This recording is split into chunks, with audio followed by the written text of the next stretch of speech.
It's just hard. It's hard. It really is. I get it. It's tough decisions. It is. I'm glad I don't have to make those. Not yet, right? Yeah, right. Let me see. Hey, I was just wondering, what does y'all plan A, B, and C look like? So our B in Rowan Salisbury, we've got a group that goes Monday, Tuesday. Wednesday is staff PD day, and everyone's home so they can clean the buildings. And then Thursday, Friday is group B in person, and A's at home. And then they clean the buildings again on Saturdays. And then some places are going Monday. They're doing B on Monday, A on Monday and Tuesday, or doing one group on Monday and Tuesday, one group on Wednesday and Thursday, and then cleaning Friday and the weekends and starting all over again. So our philosophy was clean in between the groups. Yeah, and I think most are doing what you just said, Megan. Yeah. I think that's the direction that most people are in. So I don't know.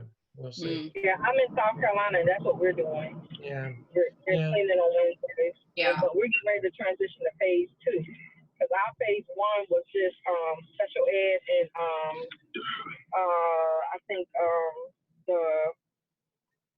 I think special ed and maybe like one of the kids, one grade level in elementary. And so phase 2 is A through L, all grades, regular ed. And then phase B will be the other half. Okay. I mean, phase 3. That's it. Okay. Okay, well, let's get started. Dr. Revis, I see that you're with us already, so I just wanted to make sure that you were there before I got started. If the rest of you, if you would just would mute yourselves, and then Dr. Revis, if you would unmute yourself, we'll go ahead and get started. I just want to thank all of you for being here. I want to thank all of you for, for participating. For the most, we had a great group of participants last evening with our town hall, and Dr. Lamb and I were talking today, and he was commenting on your dedication and commitment to the program and for showing up. Actually, he was in a meeting, a graduate meeting today, and he was bragging on this group and how much all of you stay a part of our weekly classes, and whatever we offer, most of you are there as much as you can be. Just wanted to give you an idea of what today's going to look like, and I'm going to ask you to please hold any questions that you may have, for the most part, until the very end, because a lot of things are going to write them down. And if we don't answer them, then we can come back to it at the end. But this will allow Dr. Revis and me to get through the things that we need to get through. Then we can come back and revisit what we need to revisit at the end, because we do feel like that we have a lot to cover this evening. Reminding you that that we're online tonight, but you will not be online as a class next Tuesday. But Dr. Revis and I are going to come online at 7 o'clock for any of you that want to drop in and just say, I've got a question. And we're pretty much going to just do question and answer from 7 o'clock until 8 o'clock as needed. And then you will still continue working on the work that we are going to present to you tonight. And then week 9, the week after that, the week 10, when you come back on that Tuesday night, we will begin a hard drive focus on the AAPTEL. And then on that Thursday night, you will have a coaching class with all of us.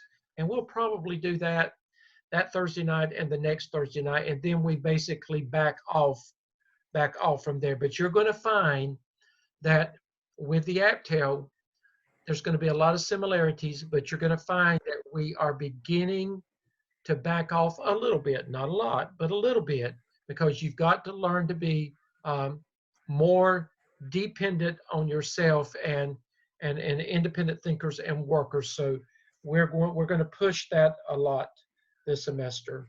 I mean, the rest of this semester. Um, if you look at the screen, and I'm not going to, you can see for week 8 that all that you see due for assignments is your case study 1. Those of you that have, some of you have completed it. Case study 1 is due by the end of this week, and that is the only assignment that you will have due until week after next. I think your next assignment after this week is not due until we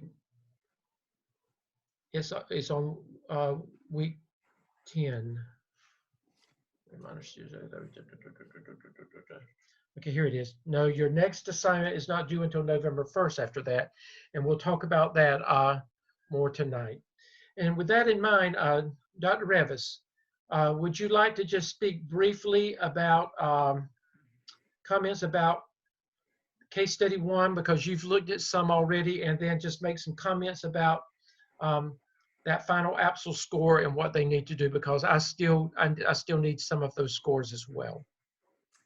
Yes, I'm sorry. That's okay. I'm going to start out by just reminding everyone that in order to finish up with your AAPTEL, after you, excuse me, get your score from TaskStream, then you must take a screenshot of that final score and submit it over here on the left-hand side. There's an AAPTEL final screenshot, and you have to upload it there for us to see. I know and if you see, many of you have probably write on down a little bit further down, Dr. Stedman. There it is. AAPTEL final I know that many of you have probably submitted and probably have your scores, but don't forget to do that final screenshot, because you do get a score back in Blackboard for your course on that process. So basically, all that does for Dr. Revis and me is lets us know that you're through with the AAPTEL. That basically, that's our clue that you are through, and most of you are through. In fact, Dr. Revis, I think I only have 2 students that have not submitted their final work for Turnitin yet. Only 2. yeah, I think I have 3 who've not submitted. So we're down. We're down to the end. We're down to the end, and so far, all my students have scored proficient or above. Had several of you score perfect scores, which is great. That's what we all aim for. But don't get all wigged out now if you don't get a perfect score. You know, if you get a 3.8, as you've heard us say before, or even a 3, you can't redo it.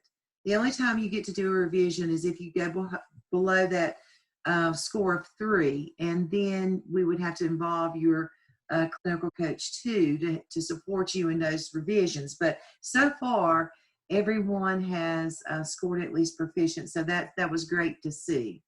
Yeah. For case study 1, I have viewed 1 video at this point, and that group was very well prepared.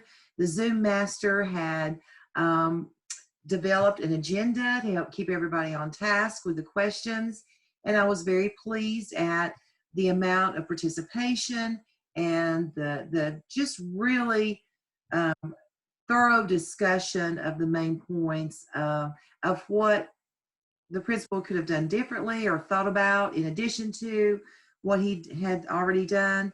Again, we like to see you use the language of the AAPTEL, PLCs, data dives. You know, I'm not going to go any further than that because some of you haven't finished that, but just be sure you're referencing back what you've learned in the AAPTEL and that language and from your readings.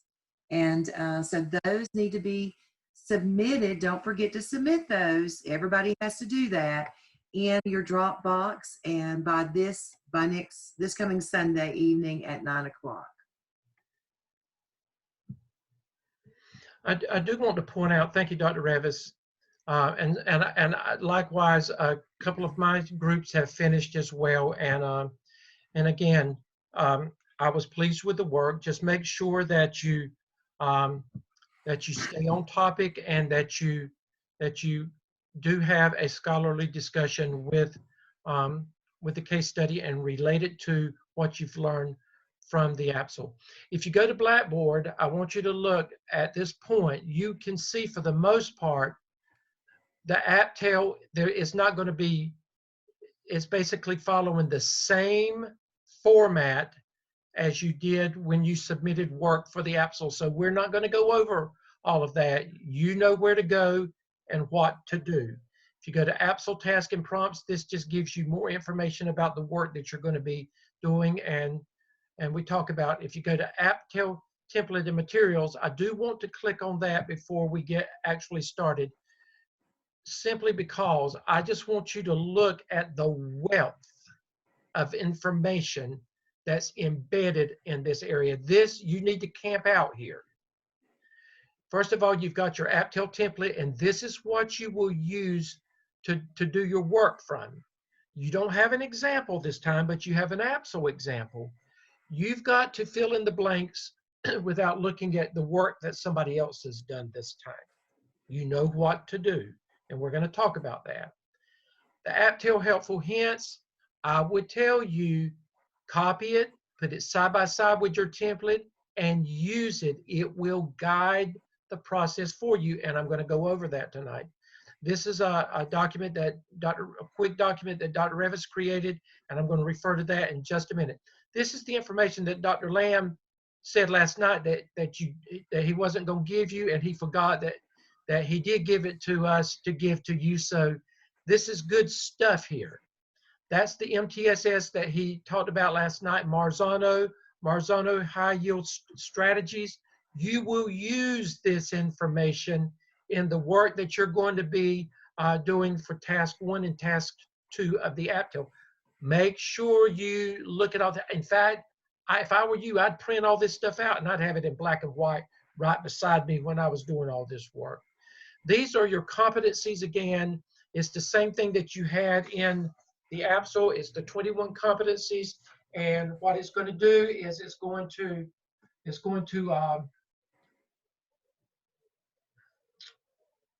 excuse me, I've just messed up doing something. It's going to allow you to look at the remaining. You've done 12 competencies with the AAPTEL. The other 9 are the ones that you're going to do. Now you're going to find when you go back to this information on the, if you look at the AAPTEL task and prompts, there's something in there that needs to be changed, and I just realized it today. It has not been changed out.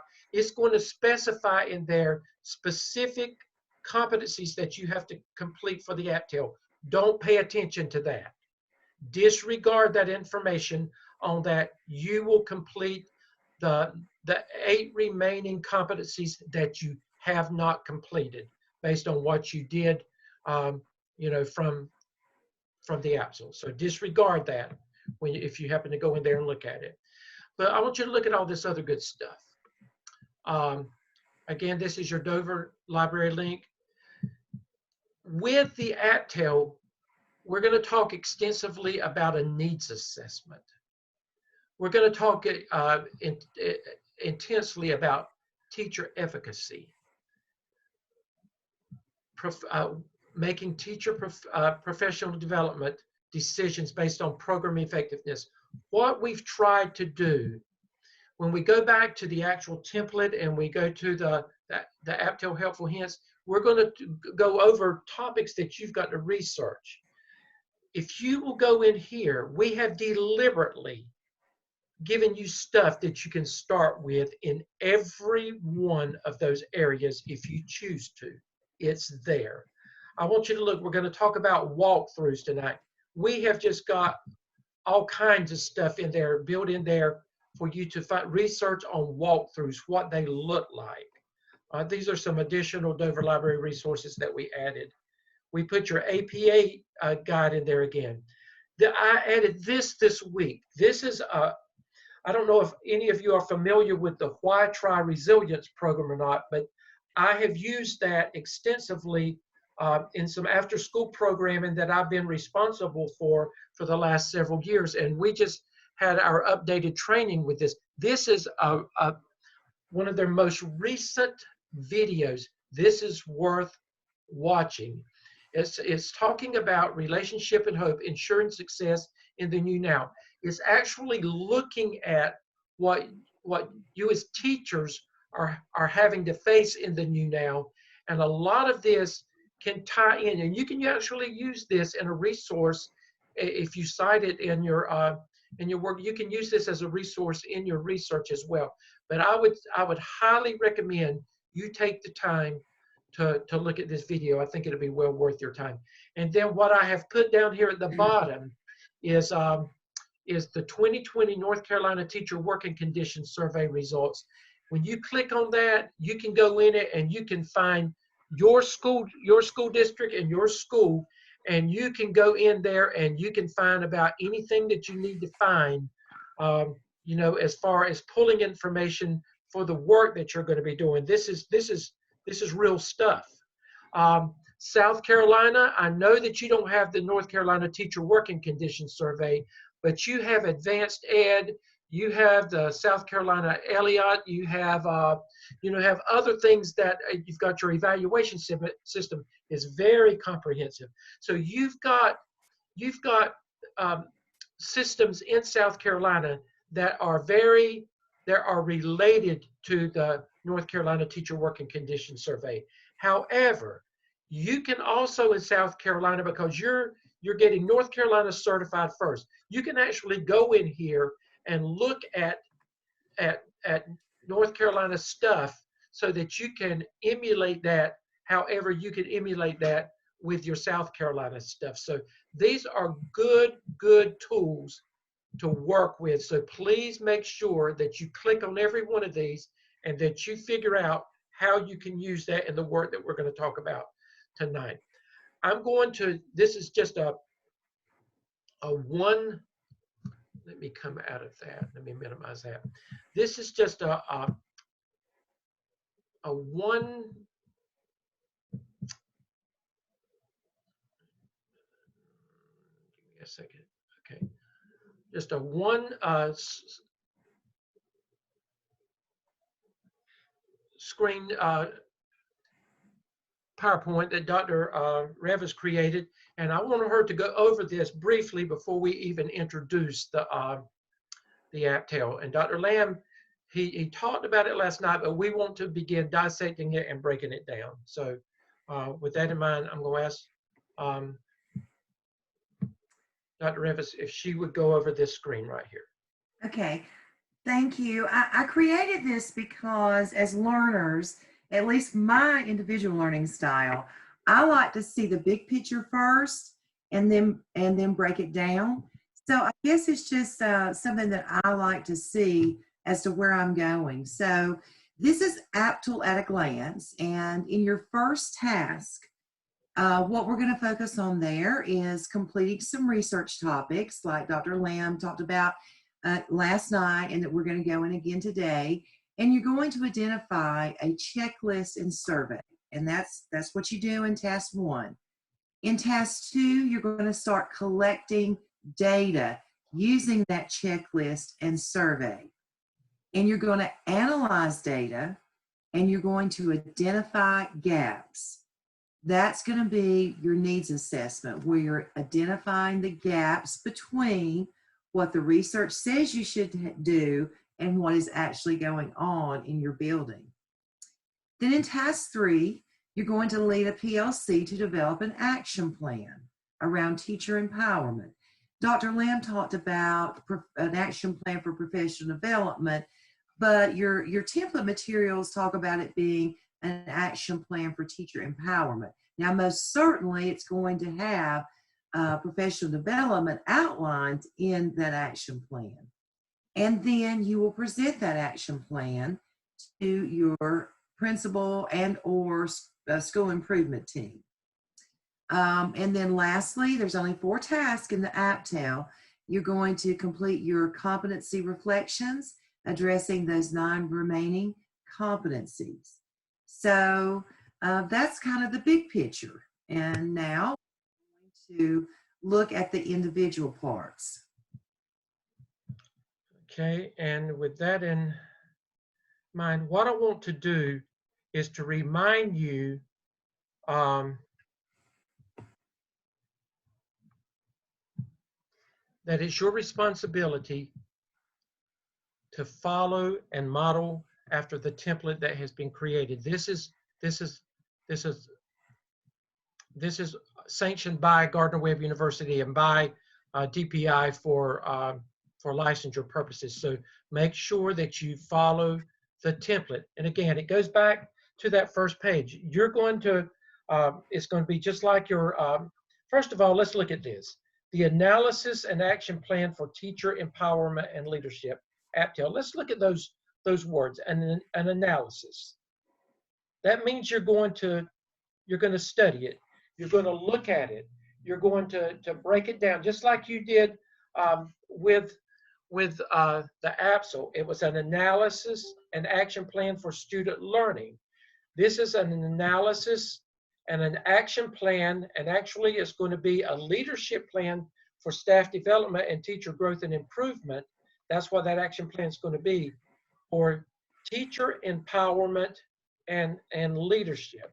And as Dr. Lamb, he pointed out last evening that we're going to be looking at teachers as what they do in the classroom, and then we're going to look at teacher leadership outside the classroom. So we're focusing in two areas. And again, that title page is going to be your name here. That's the only thing that's going to be added there. Remember, we said before that if it's in black, it stays. If it's in yellow, that means that you're going to write something there, and then you're going to remove the yellow. And then if it's in red, remember, those are suggestions of things that you need to do. They're helpmates. So again, this is your template. This is what Dr. Lamb showed you last evening. Please make sure that you follow that. I want to also point out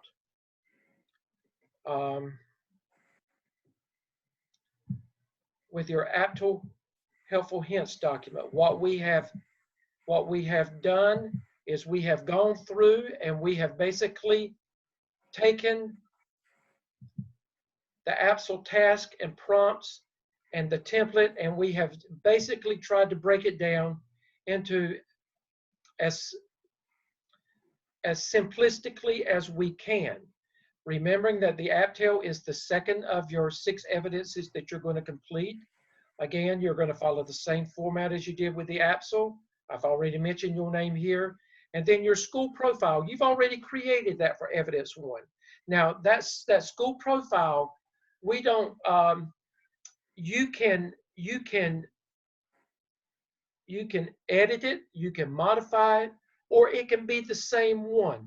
But you're going to add your school profile to each of your tasks, as just like you did with, with each evidence, just like you did with the AAPTEL.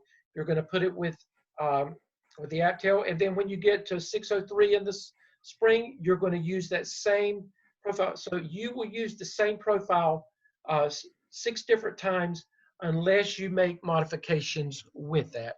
Now let's get into task 1. I want you to look at this. Now I want you to know that you've got this information and it's highlighted for you just like this, but I want to do something else, Dr. Revis, that I think is going to help them. Dr. Revis, have you got your helpful hints in front of you so that you can refer to them without, okay, because I want to do something else that I think is going to, I thought about this today, and I think that this is going to help them better than anything else that we can do. What I've done, I'm cheating a little bit. You can't have this, but we're going to show you some stuff. I have actually gone from my spring semester and I pulled an AAPTEL from what I consider to be one of my top quality students. I've actually pulled 2 because I want to show 2 different things. Again, I know what's in this. So if I see stuff copied or if I see it, then I know that you've done something. Do not do that. I'm just asking. This is just a guide for you to go by. I want you to, if I can get to the beginning of it.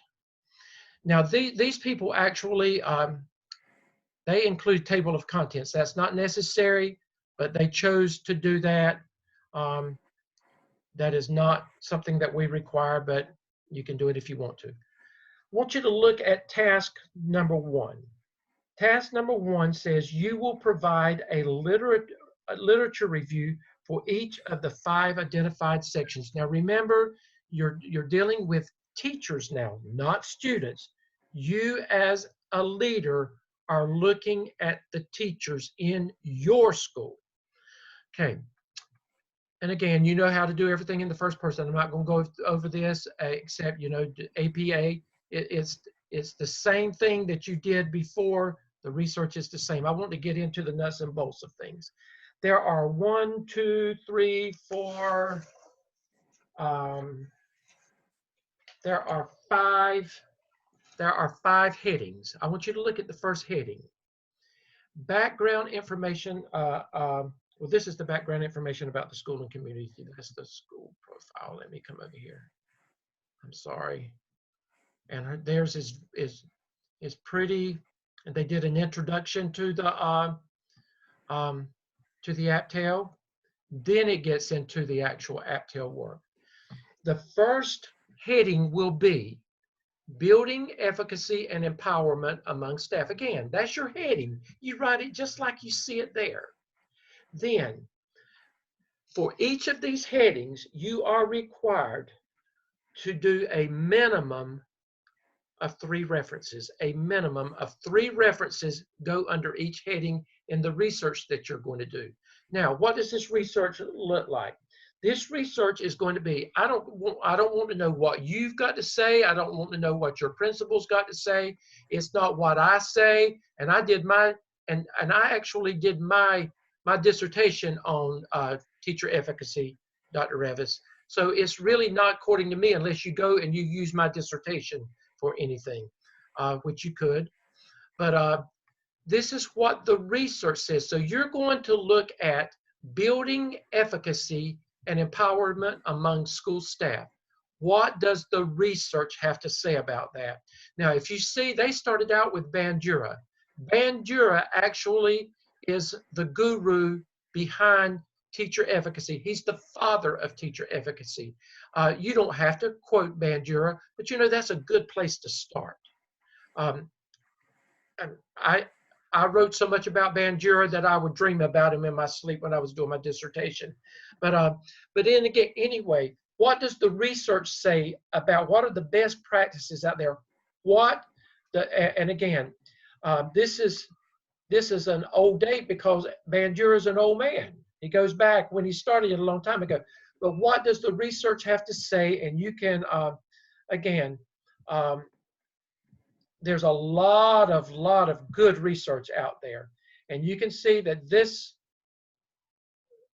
particular person from the spring semester did a lot of work on, you know, just telling us about her background information on teacher efficacy, building teacher efficacy among empowerment among the staff. What does the research have to say?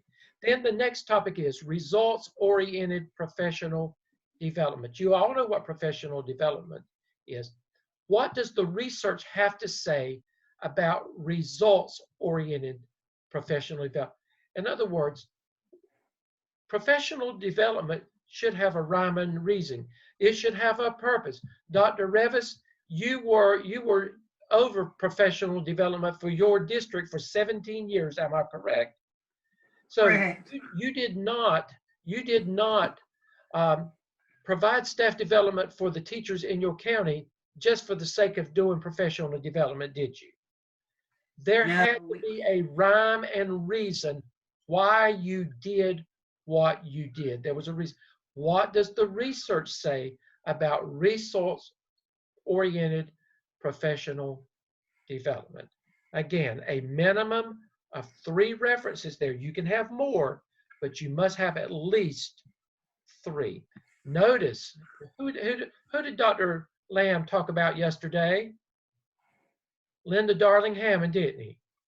Well, you see, Sister Linda's right there. So make sure that you do include Linda Darling Hammond, because she is again, when you think of professional staff development in education, that's who you think of, Linda Darling Hammond. And then you can look at more current things in addition to her.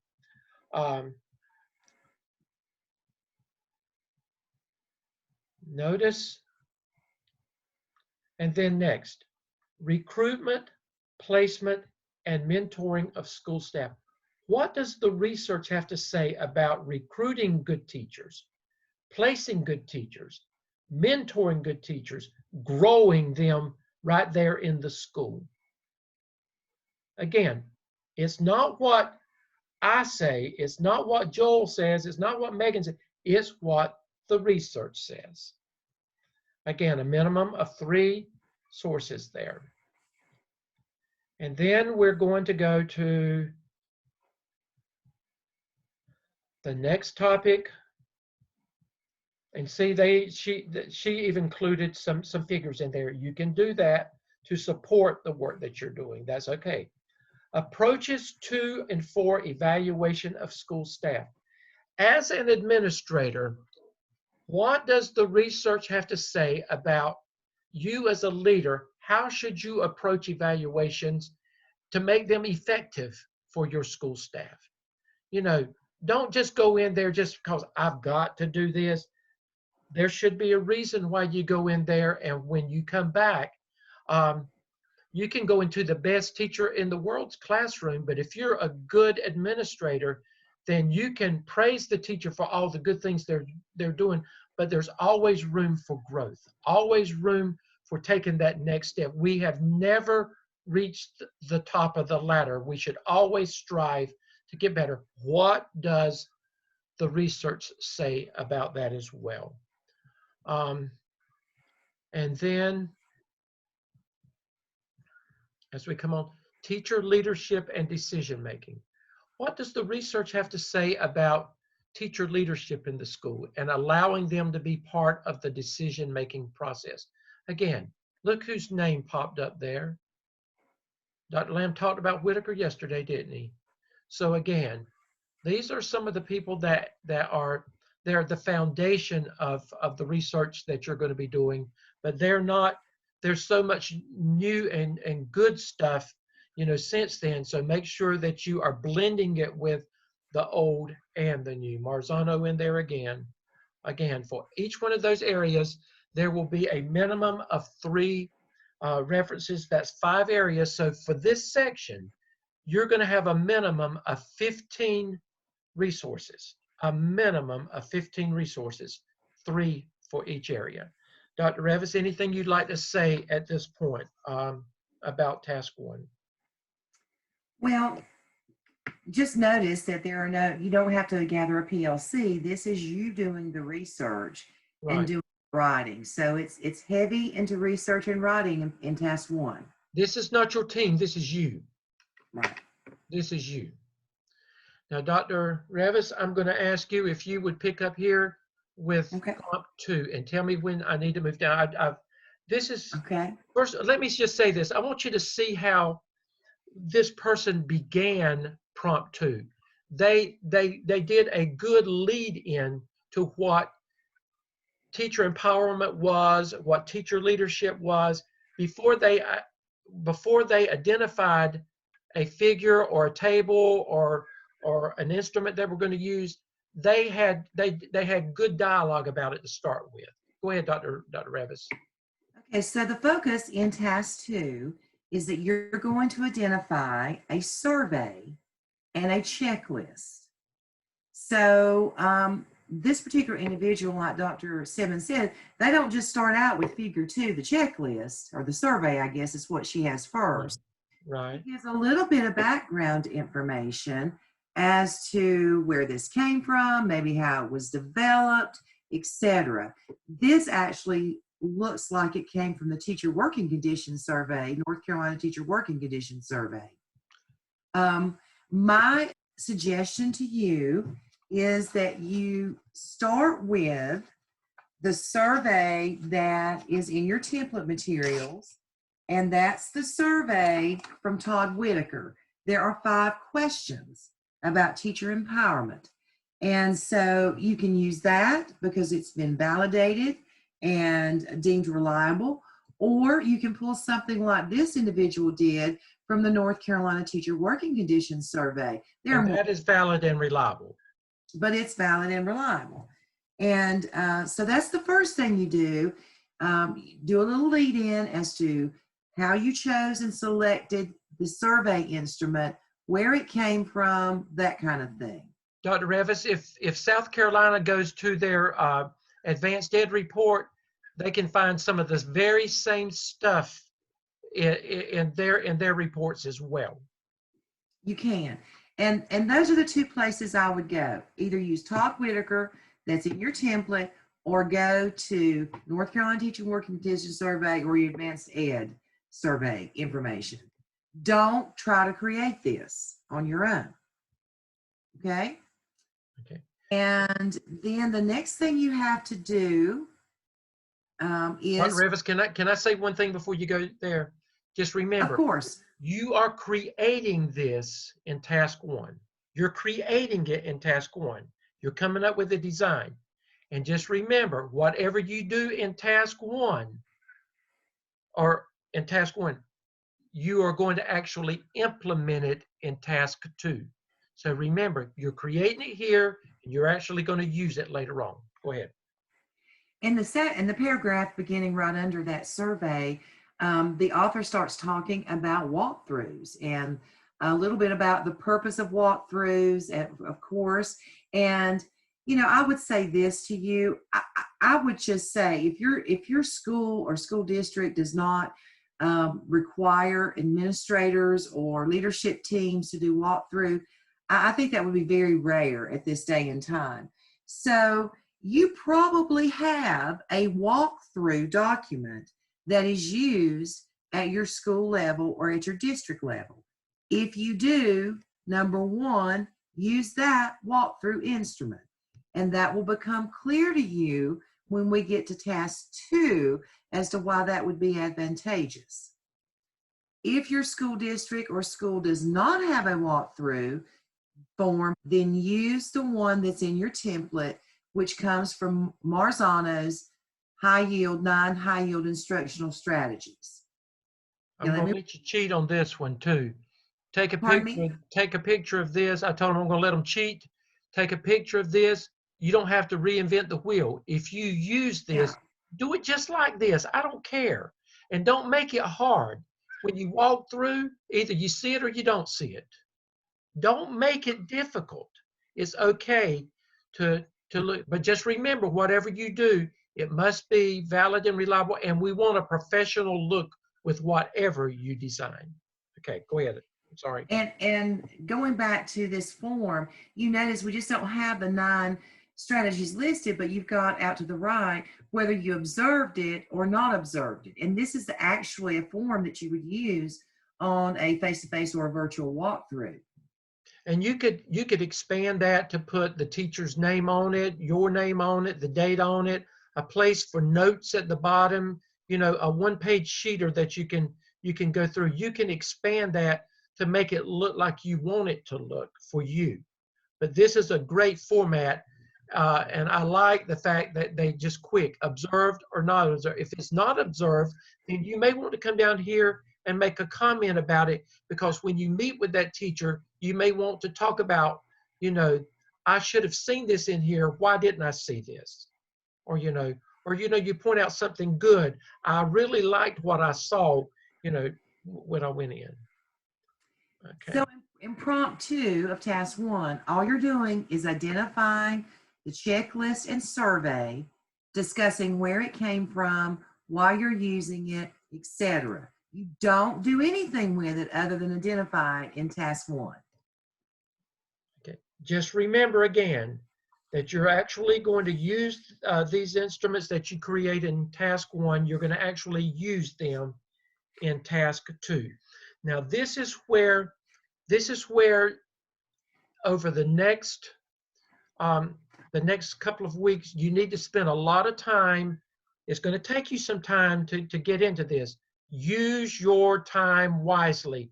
Do not wait 2 weeks to get started on this task. That's why we are telling you now how to get started. So with that in mind, we're going to move forward and then we'll come back. I want us to go on in and introduce briefly what task 2 looks like. Now I want you to notice how it starts off at the top. Using the checklist, and it's going to be the instruments, I'm going to say using the instruments created in task 1, the candidates will collect data in the school to identify possible gaps between teacher practices and research best practices. You're looking for gap. The research says this. This is what the research says. You're going into the classroom and this is what you're going to see. Now, based on what the research and best practices says should be happening, this is what you actually discover and find out when you go in there. That is the gap, and that's what we're going to talk about in task 2. But I want you to look. Now, in task 1, did I not start out with 1, 2, 3, 4, 5? Did I not start out with these 5 headings right here? Didn't I start out with building efficacy and empowerment among staff? Did I not go to results-oriented professional development? These are the 5 areas that I started out with. Well, guess what? You're going to revisit those when you get to prompt 1 of task 2. And this is what you're going to do. Now, again, they've led into a good introductory narrative about what this section is all about. Then let me see. Okay, then I want you to look what they've done. After they've done all that lead-in work, they did an excellent job, Dr. Revis, with leading into to this work. Then they get down here to that same topic that you did in task 1. You're doing it in task 2 again. Building efficacy and empowerment among staff. Now, she started out with Bandura again, but then I want you to notice how the language changes.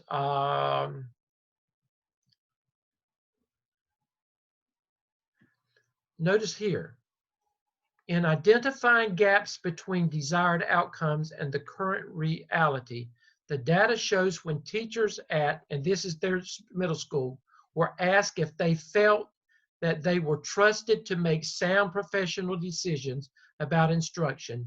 90% of the teachers at KIPP GCP Middle School felt that teachers are trusted to make those sound professional. This is actual stuff. This is based on the instruments that you create in task 1. You're actually going to take that survey instrument and you're going to survey as many of your teachers that you work with as you possibly can. Now, how am I going to get that survey out? Well, you can send it out electronically. If you are in a school, you could pass it out face-to-face in a teacher's meeting. I doubt that's going to happen right now. But what you can do is get permission to send it out. You can send it out however you can, a Google Doc, you can send it out, SurveyMonkey, it doesn't matter. You can send it out, but you're going to explain in your narrative work and test, how you got the results, how, this is the survey that I sent out to, you're going to get the results back. You're going to take those results and then you're going to put them in narrative form at this point. You're going to talk about the results from those surveys. You're talking about it right now. And you're going to actually do the same thing with the checklists that your walkthrough checklist. You're going to do the very same thing with that. Now let's look at this, results-oriented professional development. In task 1, remember, you talked about with professional development, this is what the research says it should look like. This is what should be happening in the school. Well, now you're going to figure out what is actually happening in your school. Now, that means that you've got to do some research yourself. That could be That could be through, now remember, you've got the results from the teacher working condition survey. When you look at the numbers, that's quantitative research. Qualitative research is when you ask questions, you interview. You could actually interview a team of teachers. Let's talk about, come up with, what does it, what does staff development look like in our school? What doesn't it look like? Talk to your administration. Talk to your instructional coaches, anybody that you want to. You're a teacher there. Some of this can be your observations because you are a teacher or you work at the school. So this can be, based on your observations, that can be included in here. But you've got to actually talk about, the research says this in task 1, but at my school, this is what it looks like. Now, it could be the best thing since sliced bread. You could say, we have no problems, we are on top of the world. But this is your opportunity to be for real and to say, this is actually what is or is not happening at my school. And I want you to notice how the author has embedded with what is happening at the school. They've constantly gone back and said, according to the research, this is what should be happening, but at my school, this is what's happening. I mean, it has done an excellent job making that comparison and that analysis of things. Again, let's go back. Recruitment, placement, and mentoring of school staff. In task 1, you research, this is what the research says. This is what should be happening. But guess what? When it comes to recruitment, placement, and mentoring of school staff at my school, this is actually what is happening. Now, you've got to figure out how you're going to get this information. That's your job. And then you're going to talk to us about it here. Now, this is all leading up to something. Remember, you're trying to find a what? A gap. What is the gap that Dr. Revis talked about? You're trying to discover the gap because eventually you're going to go to task 3. And remember, task 3 is going to be that plan of action, but you got to know what's happening before you can go to an action plan. Now let's go on down here. Approaches to or for evaluation of school staff. Again, you've already talked about what the research says. Now, this is actually what happens in my school. And again, it could be the best thing since sliced bread. You may say, there's nothing that we really need to do differently here, but there may be some things based on what you know, what your team says, what the survey results say to you. Things really should be different with this in order for us to improve and to grow better teachers. And then when it comes to teacher leadership and decision making, you've already talked about in task 1 what the research says. Okay, when it comes to teacher leadership and decision making, you've done a survey. What do the results say? You've interviewed teachers. What do they? You could actually do some Dr. Ramphis, help me with my word, focus group. You could get a focus group. A focus group can be 3 or 4 of teachers from your group. You could pick a focus group. It could be your school improvement team or part of your school improvement team. But when you get a focus group and get a representation, you could just interview them, do a Zoom session and interview them. That is good qualitative research. And if I could interject, Dr. Stedman, a lot of these topics are fleshed out in that North Carolina Teacher Working Conditions. Exactly. About teacher leadership and empowerment. So if you're North Carolina, you've got a lot of this data.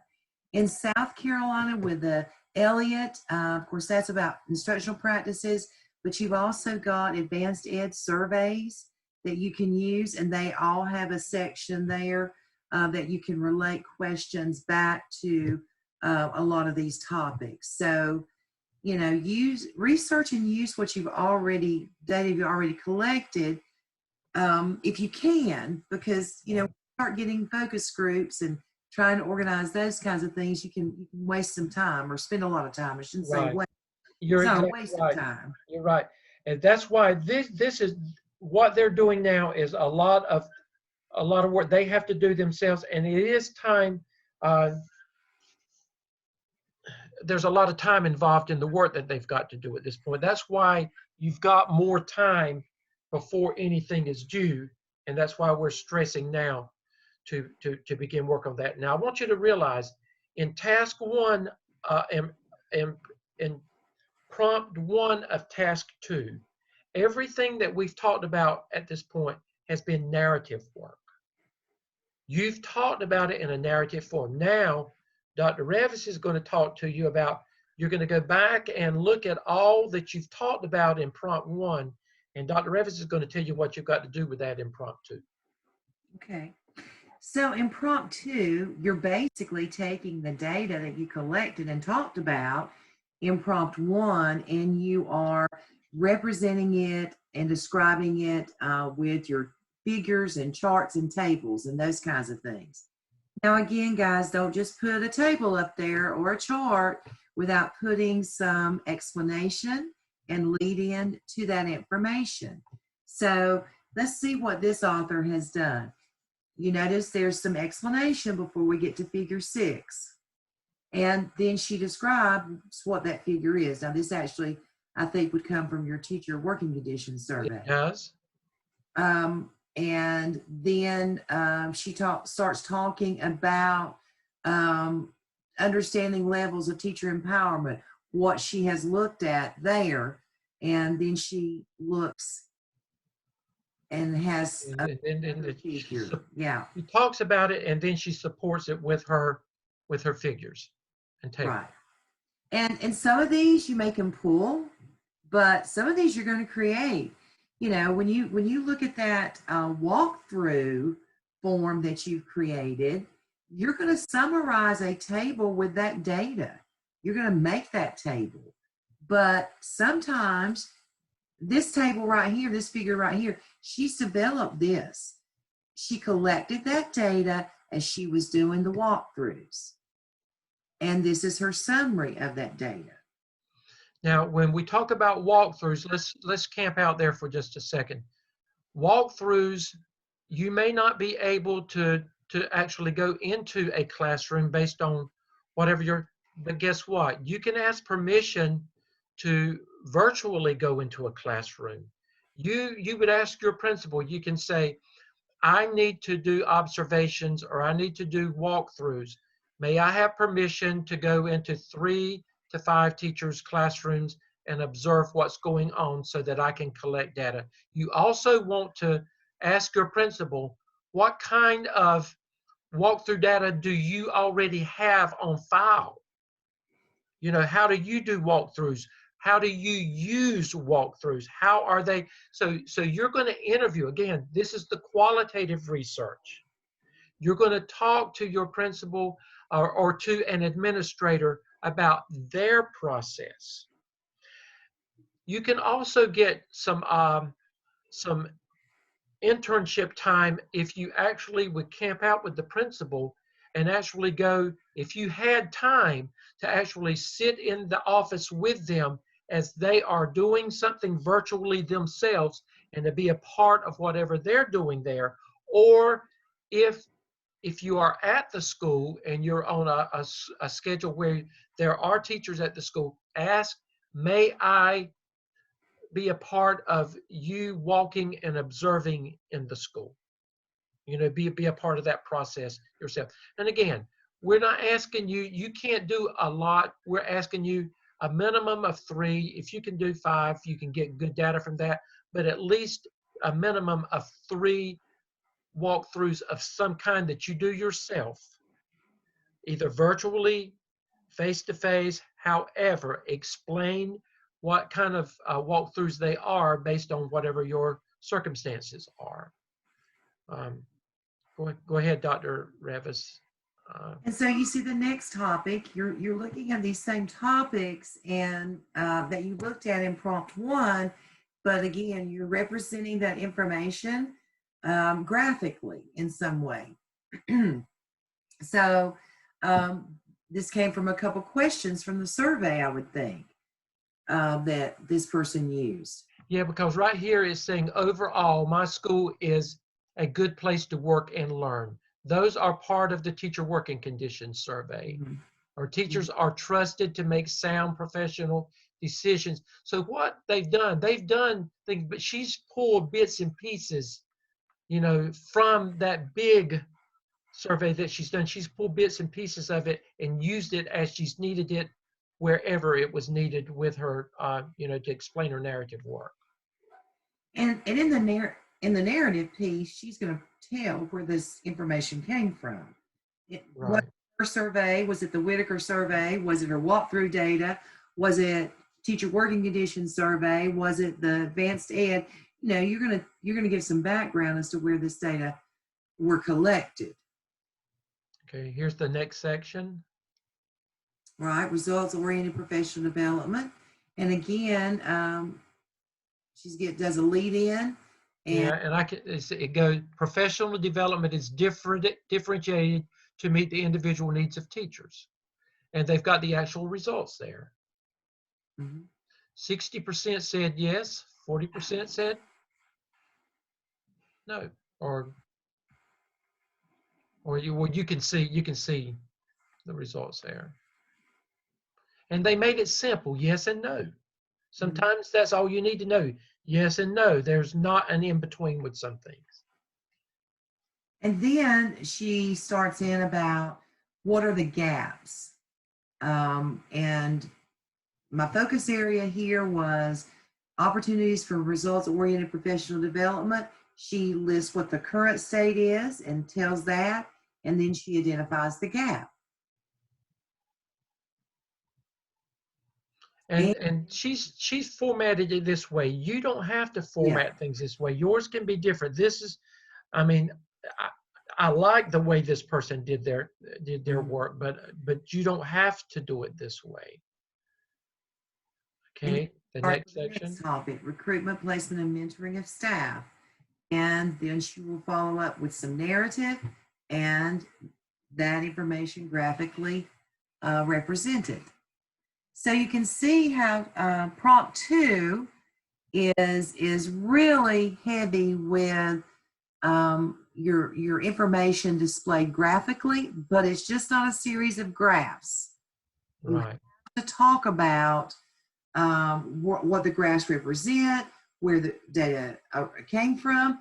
And I love the way she's, at the end of every section, she talks about the current state, the identified gap, the desired outcome, and she even starts talking about the action plan. You don't have to do that here, but because you can do that in the third task. But she's really taken that information and made it very clear to her evaluator exactly what she is pulling from her data and where she's going to go with it.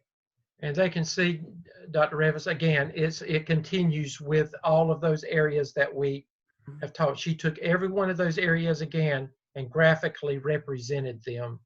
I think that we've got the picture on that, and we're going to move on. We'll get to task 3 week after next. You're not going to have time to get to task 3 yet anyway. I don't want to put it overkill. Just know that you're going to go into an action plan, and we'll talk about that the next time that we're together as a class. And then the last section, as Dr. Lamb said, is going to be your the 9 competencies that you have not covered yet. I'm going to stop sharing. We've covered a lot of stuff, but I felt like it was important that you see how task 1 and task 2 work so closely together. The work you do in task 1 flows directly into the work that you're going to do in task 2. This is more than enough to get you started, you know, over the next couple of weeks. We know that right now that you're probably thinking, wow, and I would too. It's a lot. But once you get started into it, you're going to realize how how um, how it comes together. The APSL was much easier to do than the APTEL. You know why? Because most of you are teachers and you work with students anyway. This is taking it a more in the direction of your work as an administrator, because you're actually, as an administrator, looking directly at how do I lead teachers? How do I lead teachers in my school? So again, do Also, not think as a teacher, you can remember that you're a teacher because that will help you in rationalizing doing the work. But you're coming from this from the perspective of an administrator. Okay, I know it's past 8 o'clock, but those of you that have to leave, we understand. Dr. Revis and I are going to be here for a few minutes to kind of answer any questions that you may have at this point. I think we've given you enough that you can get started, though. I have a question. Okay, Tamara. Um, so I think Dr. Ravis said something about task 3 with lead the PLC. Can we keep our same PLC, or do we have to recreate a new PLC? No, you keep your same PLC.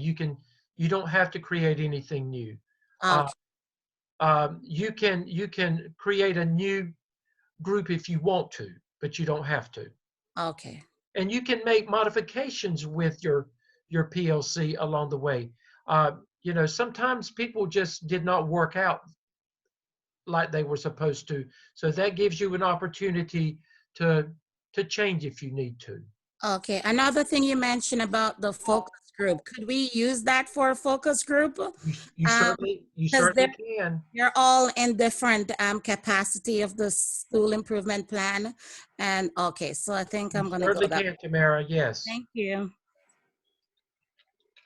Dr. Stedman, being that 3 of us are in the program or in the same building, I know you mentioned about this being more individual in task 1, but I wanted to make sure it would be acceptable for us to, all 3 of us, use the same survey so teachers can only fill out. Absolutely, absolutely. Shannon, thank you for bringing that up, because we don't want to do overkill with people. So, and what I would do, Shannon, if any of you are, if there's at least 2 people in a school, then, you know, work together to gather information that you need. Shannon, you may say, okay, I will be responsible for getting this. So-and-so, you be responsible for going to this person again, so that 3 people are not going to the same person to get stuff. Okay, thank you. Thank you. Thank you. That was a good point. I had forgotten about that. Okay, other questions?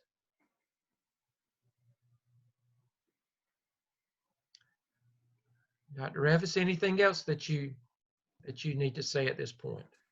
well, I would just like to say this is a pretty labor-intensive evidence. A lot of research, a lot of writing. The good news is you're only going to have to pull together your PLC for one thing, and that is in task 3.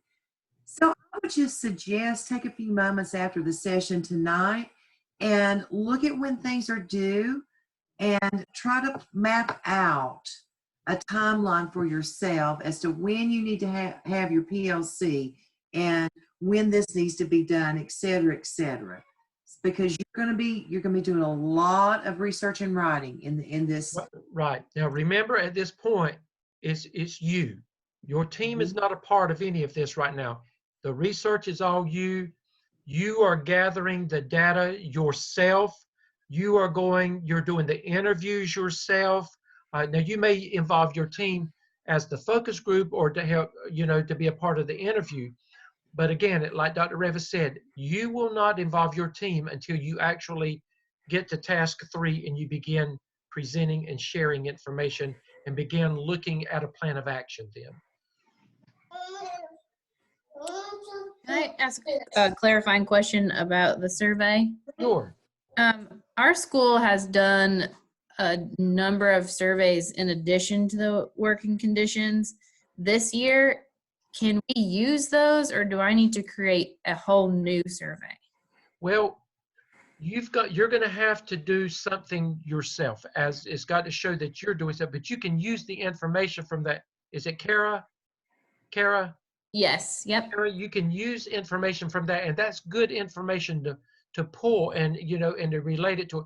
But you still need to do something, even if it's with a focus group, and then you can take that information and you can relate it to what has already been done and include that. But Okay. Thank you. you need to do something yourself, is my point. Got it. It Thanks. doesn't have to be big and major. Just show that you're leading and doing something.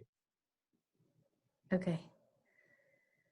And again, we do need to be sensitive of where we are, and you know, teachers are, so many are just stressed out with everything they're having to do anyway. So just be sensitive of that.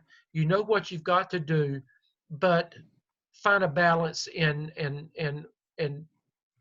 reaching out and getting the information that you need to get. I think you know, if you use common sense with this, you'll know how far to go and when to pull back.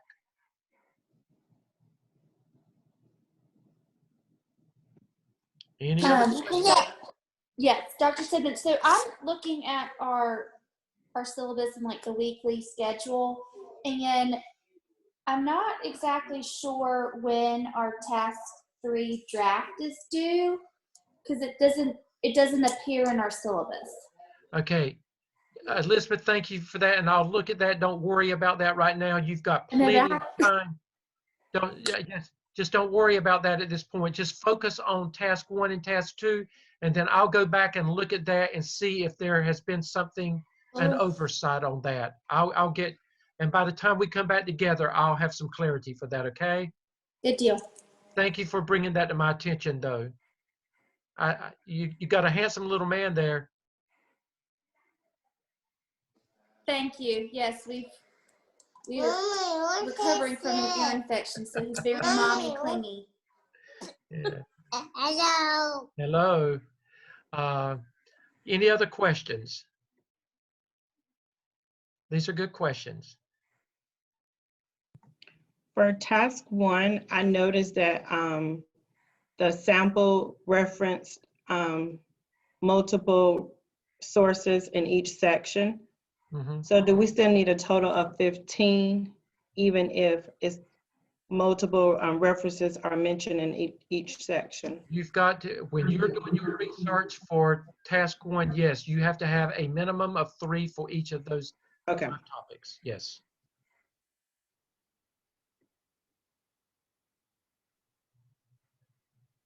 Okay. Anything else?